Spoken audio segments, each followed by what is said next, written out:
Inspector Bakshi, ये मामला कुछ और है।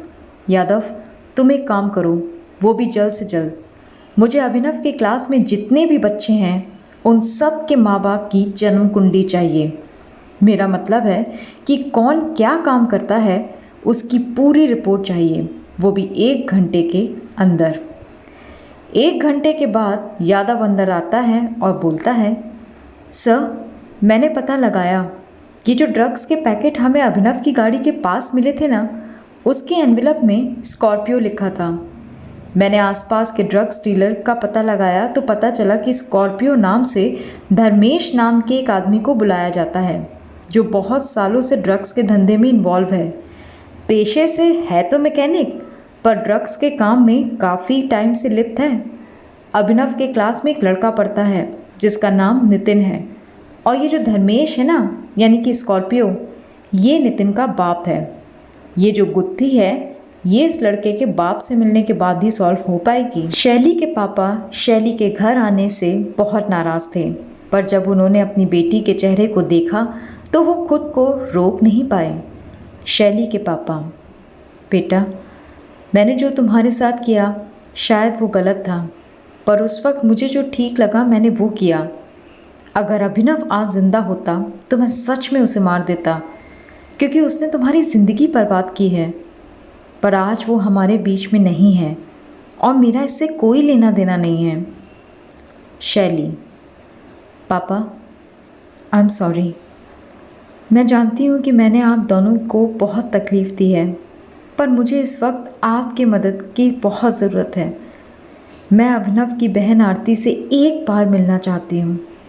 अभिनव और मैं घर से और इस शहर से दूर जाकर अपनी दुनिया बसाने वाले थे, पर फिर वो कौन है जिसने उसे गोली मार दी? इस गुत्थी को सुलझाना पड़ेगा और इसके लिए मुझे आपकी हेल्प चाहिए पापा।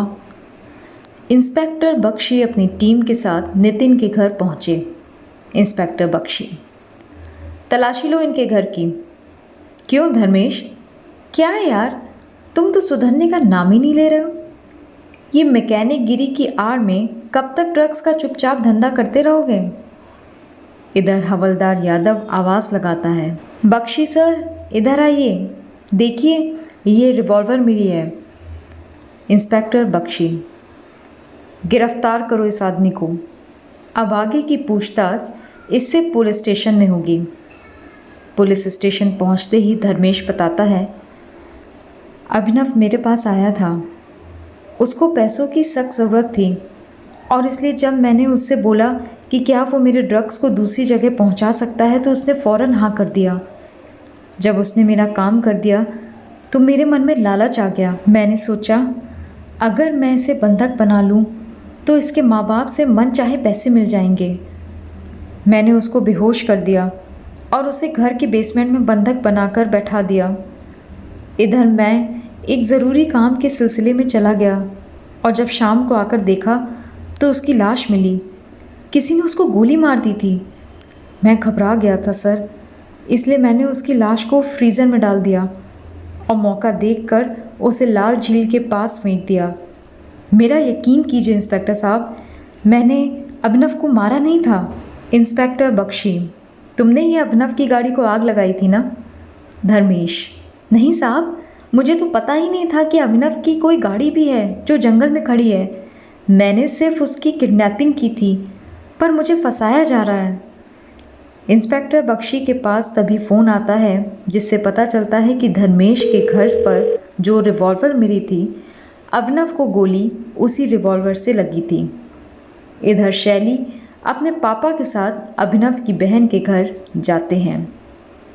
आरती, आप लोग मेरे घर में क्या कर रहे हैं? मेरे भाई को तो खा ही लिया है, अब क्या लेने आई हो? शैली, आरती, मुझे पता है कि तुम मुझे पसंद नहीं करती, पर मुझे ये भी पता है कि तुम अपने भाई से बहुत प्यार करती थी। देखो आरती, तुम अभिनव को जितना अच्छे से जानती हो उतना कोई नहीं जानता। एक बार, सिर्फ एक बार ज़रा उस रात के बारे में सोचो जब अभिनव ने घर छोड़ा था। क्या कुछ अजीब हुआ था या उससे कोई मिलने आया था? आरती, निकल जाओ मेरे घर से अभी के अभी और दोबारा कभी अपनी शक्ल मत दिखाना। शैली और उसके पापा के जाने के बाद आरती अपने भाई के रूम में गई और अभिनव की फ़ोटो देखकर रोने लगी।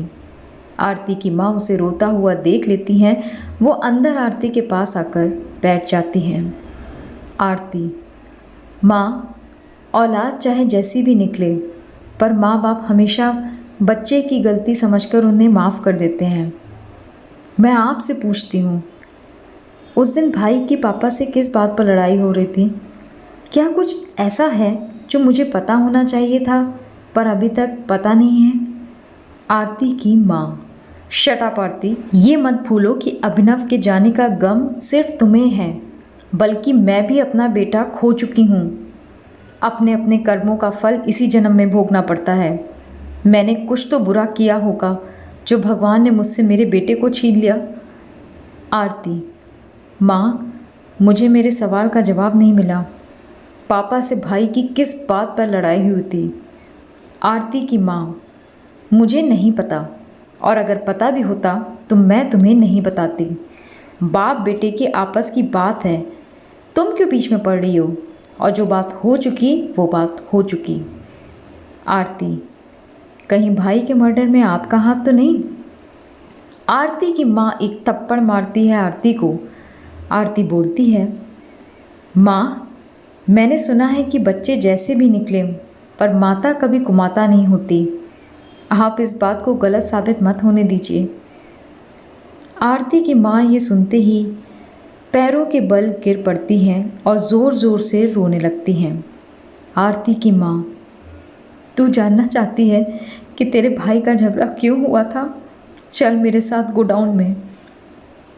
आरती की माँ आरती का हाथ पकड़कर गोडाउन में लेकर जाती हैं। दरवाज़ा खोलते ही सामने बड़े बड़े बॉक्स रखे रहते हैं। आरती, माँ, आप मुझे यहाँ क्यों लेकर आई हैं? ये तो हमारा कारखाना है ना, और इन बॉक्सेस में तो हम फैक्ट्री में बना मेपल सिरप रखते हैं। आरती की माँ एक कुल्हाड़ी उठाती हैं और एक बॉक्स पर ज़ोर से वार करती हैं। ऐसा करने से बॉक्स टूट जाता है और मेपल सिरप के साथ साथ ड्रग्स के पैकेट्स भी गिर जाते हैं, जिसे देखकर आरती चौंक जाती है। थोड़ी ही देर में वहाँ पुलिस आ जाती है और इंस्पेक्टर बख्शी अपनी टीम के साथ अंदर कारखाने में पहुँचते हैं। इंस्पेक्टर बख्शी मेपल सिरप के साथ ड्रग्स के पैकेट्स को देखकर चौंक जाते हैं। इंस्पेक्टर बख्शी, आप लोगों ने मुझे कॉल करके यहाँ पर बुलाया था, ये दिखाने के लिए? आरती की माँ, मेरे पति काफ़ी टाइम से ड्रग्स जैसे गंदे बिजनेस में हैं। इस मेपल सिरप के साथ ही साथ वो इन बॉक्सेस में ड्रग्स की सप्लाई भी करते हैं। अभिनव को इस बात का पता चल गया था और वो अपने पापा से नफ़रत करने लगा था। एक रात जब अभिनव ने अपने पापा से पैसे मांगे और बोला कि वो शैली से शादी करना चाहता है और शैली उसके बच्चे की माँ बनने वाली है, तो अचानक इनको बहुत गुस्सा आ गया। इन्होंने ज़ोर ज़ोर से चिल्लाना शुरू कर दिया। अभिनव का भी गुस्सा तेज़ था और उसने अपने पापा को धमकी दी कि वो उन्हें एक्सपोज कर देगा और सबको बता देगा कि उसके पापा ड्रग्स के बिजनेस करते हैं। अभिनव जब घर से निकल गया तब से उसके पापा ने अभिनव के पीछे अपने 2 आदमी लगा दिए थे, जिन्होंने इन्फॉर्मेशन दी कि अभिनव को धर्मेश नाम के एक छोटे से ड्रग डीलर ने किडनैप करके अपने बेसमेंट में रखा हुआ है। 11 जुलाई को जब धर्मेश किसी काम से सुबह घर पर ताला डाल के चला गया था, तब मेरे पति ने उस घर में घुसकर बेसमेंट में जाकर अपने ही बेटे को गोली मार दी। मैं अब और इस पाप का भागीदार नहीं बन सकती, इसलिए मैंने आपको इस हत्यारे को पकड़ने के लिए बुलाया था। इंस्पेक्टर बख्शी अभिनव के पापा को अपनी ही बेटे की हत्या करने के जुर्म में कस्टडी में ले लेते हैं और अभिनव की मां को इतने दिनों तक कानून से इस जुर्म को छुपाने के इल्ज़ाम में अपने साथ पुलिस स्टेशन ले जाते हैं। दोस्तों, हत्यारा पकड़ा जाता है और हमारी कहानी का अंत होता है। आप हमारे चैनल को सब्सक्राइब कीजिएगा, जिससे नई कहानी की नोटिफिकेशन सबसे पहले आपको मिले।